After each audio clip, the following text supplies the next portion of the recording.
इसी प्रकार अन्य प्रसंगों को श्रवण करने के लिए महाराज श्री के एकमात्र अधिकृत ऑफिशियल यूट्यूब चैनल को सब्सक्राइब करके बेल आइकन को अवश्य दबा दें।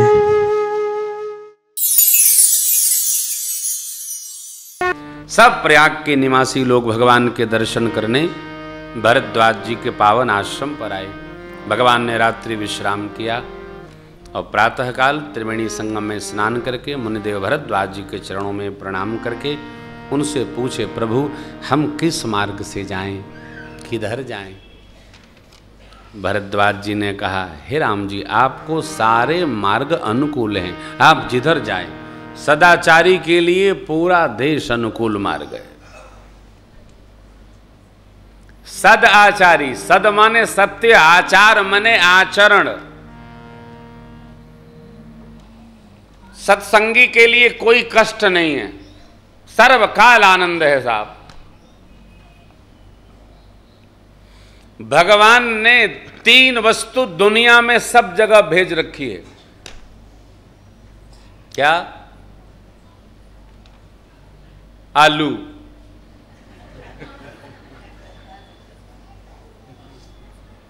है ना? आप दुनिया के किसी देश में चले जाइए, आलू मिलेगा।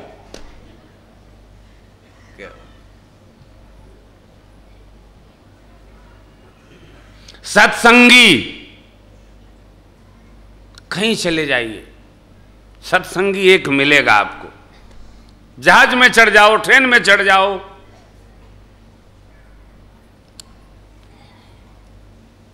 और तीसरा आप बताएंगे, हम ही बता दें? शिव बाबा। पूरी दुनिया में कहां चले जाइए, मृत्यु लोक से लेके पाताल लोक, पाताल से लेके परम धाम, भगवान के साकेत लोक, सब जगह 3 वस्तु मिलती है। गुरुदेव भगवान कहते हैं, हमारे जो आलू की निंदा करता उस आदमी को मैं देखना पसंद नहीं करता हूं। क्यों कहते? बोले भूख नहीं है तो आलू खा लो, थोड़ा आलू उबाल दो। भूख लगी हो, कुकर में हल्दी डाल के आलू चढ़ा दो, सब्जी आलू खा लो। भोजन करना है, माताओं को कुछ नहीं मिलता है, जो सब्जी कम होती है उसमें तो ठीक है, 2 बैगन है, 2 ठे आलू डाल दे, टमाटर है, आलू डाल दे। आलू बेचारा चाहे जहां पड़ जाता है, वैल्यू बढ़ा देता है आलू सबकी, अपने कम हो जाता है, सबको बढ़ा देता है। एक उपवास है, आलू उबाल दे, चाय पी लेंगे। सब जगह सुलभ है। सत्संगी, शिव बाबा और ये आलू महाराज, सब जगह सुलभ है। आप जहां जाइएगा वहीं पाइएगा, कहीं कमी नहीं है। जिस मंदिर में भगवान का विग्रह नहीं है, वहां शिव बाबा बैठे, सर्वत्र है। शायद आप कोई ऐसे हो जिनके घर में शिव जी का विग्रह न हो। जहां निर्गुण है वहां भी शिव जी है। पत्थर है ना, शिव जी है, कल्पना कर लो, शिव जी हाजिर हो जाएंगे। कहीं नहीं, सब मार्ग आपको सुलभ हैं, ऐसा भरद्वाज जी ने कहा। फिर भी 4 शिष्यों को बुलाए और भगवान को मार्गदर्शन करने के लिए दे दिया। आए मार्ग दिखाए, ले गए, यमुना तट तक पहुंचाए। प्रयागराज से यमुना तट तक, अब तो शायद पुल बन गया, प्रयाग से यमुना तट। और जहां हम लोग कथा करने गए थे ना, कौन गांव है, पश्चिम सरीरा, वहीं से बना है नया नया, तो राजापुर क्रॉस कर जाते हैं।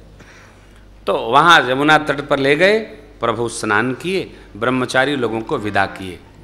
अब जितने भी अगल बगल गांव के लोग हैं, ऐसा मंगल स्वरूप देख करके सब लोग दर्शन करने आए। भगवान प्रेम पूर्वक चले जा रहे हैं। कोई कोई तो कथा विचारते हैं, बनाते हैं, सुनाते हैं, कौन है, कहाँ से आए हैं, आपस में चर्चा करते हैं। इतने में एक तपस्वी महापुरुष आए, भगवान के सिर चरणों में प्रणाम किया। ते ही अवसर यक तापस आवा, तेज पुंज लघु बयस सुहावा, कपिय लखित गति बेशु विरागी, मन क्रम वचन राम अनुरागी। यहाँ पूज्यपाद गोस्वामी जी स्वयं प्रणाम करने आए। ऐसा महात्मा महापुरुषों का गुरुदेव भगवान का चिंतन है कि गोस्वामी जी स्वयं भाव समाधि में परमात्मा के दिव्य वनवासी स्वरूप को दंडवत करने के लिए आ गए।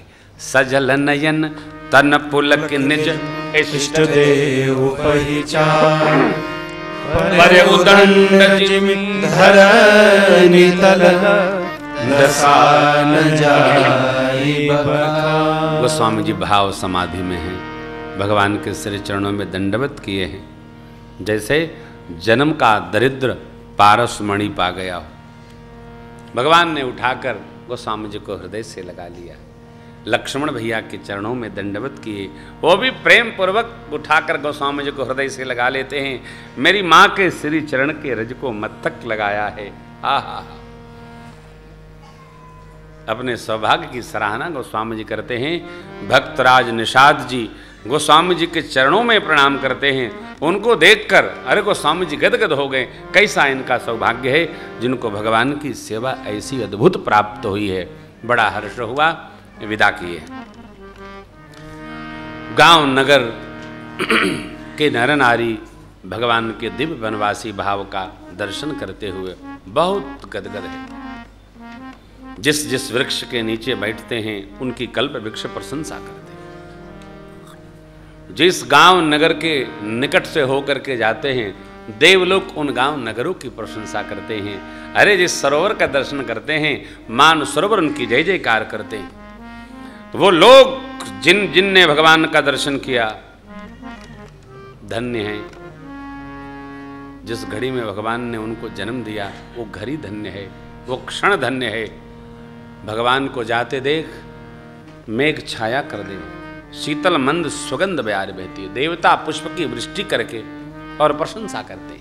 गोस्वामी जी ने कवितावली जी कहा, गीतावली जी जय ही मग सिय राम लखन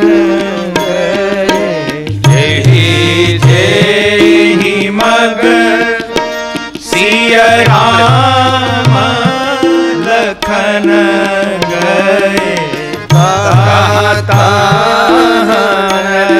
नारी बिनु छर छड़ी गे,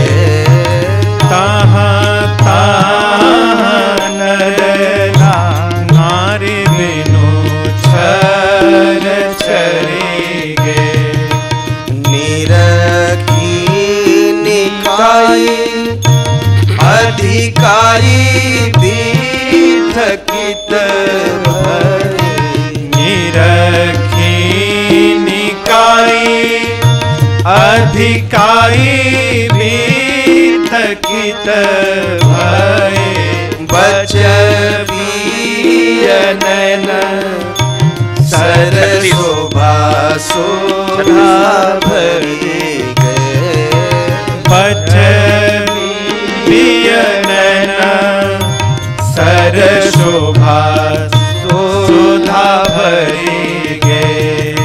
जोते बीनु बय बिना जोते बिना बोए बिना कुछ किए निराए बिना ये लोग जो दर्शन कर रहे हैं इनका पुण्य प्रकट हो गया।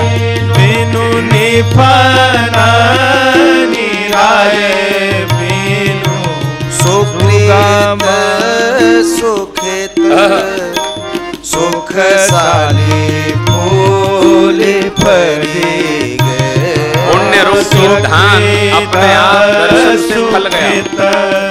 ऐसा सौभाग्य मिला। साले फूल फरे गे, मुनि हूँ मनोरथ को अगम लम्य लाभ, मुनि हूँ मनोरथ को अगम लम्य लाभ, सुगम सुराम लघु लोगनी को करी गए, सुगम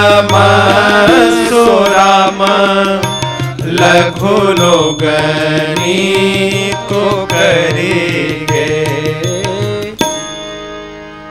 ये गांव नगर में रहने वाले लोगों को भी भगवान ने दर्शन देकर धन्य धन्य कर दिया।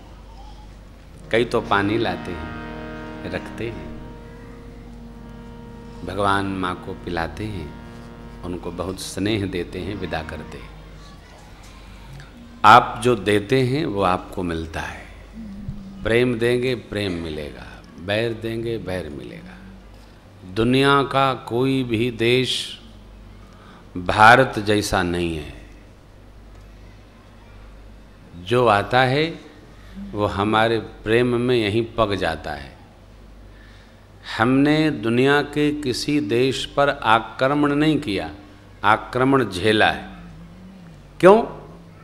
अरे साहब, हम धोती कुर्ता वाले लोग, हमको मारपीट आती नहीं है। हमको तो प्रेम आता है, टेक्निक नहीं आती कैसे ठगा जाए। धोती कुर्ता में बुद्धि नहीं आती है। आपने सुना होगा अमेरिका या इंग्लैंड पूज्य शास्त्री जी गए थे, तो वहाँ के राष्ट्रपति या एम्बेसडर ने, राजदूत ने ऐसा प्रश्न किया कि आप ये जो धोती कुर्ता पहने हैं शास्त्री जी, यदि किसी से झगड़ा हो गया तो भागेंगे कैसे? शास्त्री जी ने कहा कि धोती कुर्ता पहन लेने के बाद झगड़े का विचार ही नहीं आता है, भागना क्या पड़ेगा। ये जो लोग हैं साहब, आप देखिए ना, जो धोती कुर्ता पहन लेता है वो एकदम शांत हो जाएगा, वो अशांत नहीं रहेगा, शांत हो जाएगा। ये भारत की पहचान है। आज तो आजकल का हमारा राजा तो कुछ पहनते ही नहीं है। भारत एक ऐसा देश है ना, वेश ही नहीं रहा, प्रणाम भी नहीं रहा, हमारी भाषा ही नहीं रही। लोकसभा भी चले हैं तो अंग्रेजी में ही चले, राष्ट्रभाषा में नहीं चले। वो सुनने के लिए मशीन लगा लेते हैं कान में, जय जय सीताराम। या पूरी दुनिया में एक भारत ऐसा देश है जहाँ पढ़ाई दूसरी भाषा में होती है, और सारे देश चाहे चीन हो, जापान हो, अमेरिका हो, इंग्लैंड हो, सबकी पढ़ाई अपने भाषा में होती है, और हमारे देश की पढ़ाई दूसरे भाषा में होती है। कैसे चले, कैसे समझ में आवे? घर में कुछ पढ़े, वहाँ कुछ समझे। खैर, नगर गांव के लोग भगवान को देखते हैं, कयास लगाते हैं। माताओं का एक स्वभाव है, माताएं चुप नहीं बैठती। जो भी बगल में होगा, अभी कथा में आई है ना, आप किस मोहल्ले से आई हो, यहीं पूछ ले वे किस मोहल्ले से। ओ श्री रामपेट से आई, आप अन्ना मलाई से आई। अच्छा अच्छा अच्छा। आप माता लोग आपस में आओ, कदाचित यहीं पुरुष बैठा रहे, 5 घंटे बैठाए दो,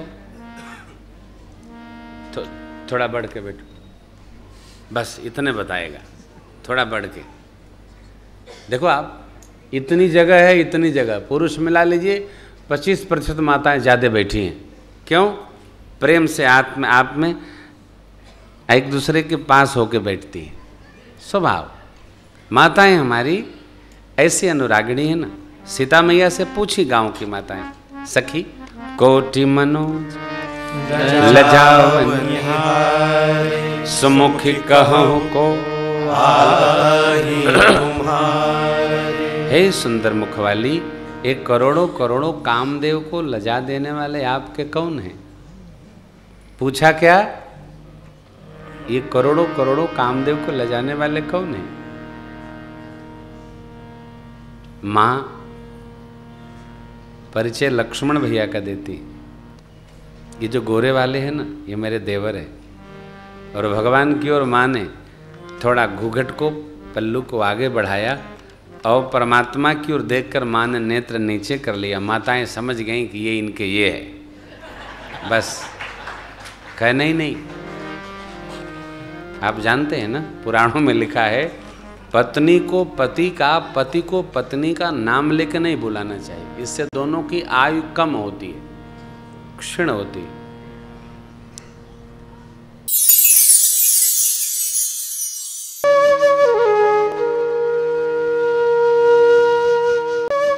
इसी प्रकार अन्य प्रसंगों को श्रवण करने के लिए महाराज श्री के एकमात्र अधिकृत ऑफिशियल यूट्यूब चैनल को सब्सक्राइब करके बेल आइकन को अवश्य दबा दें।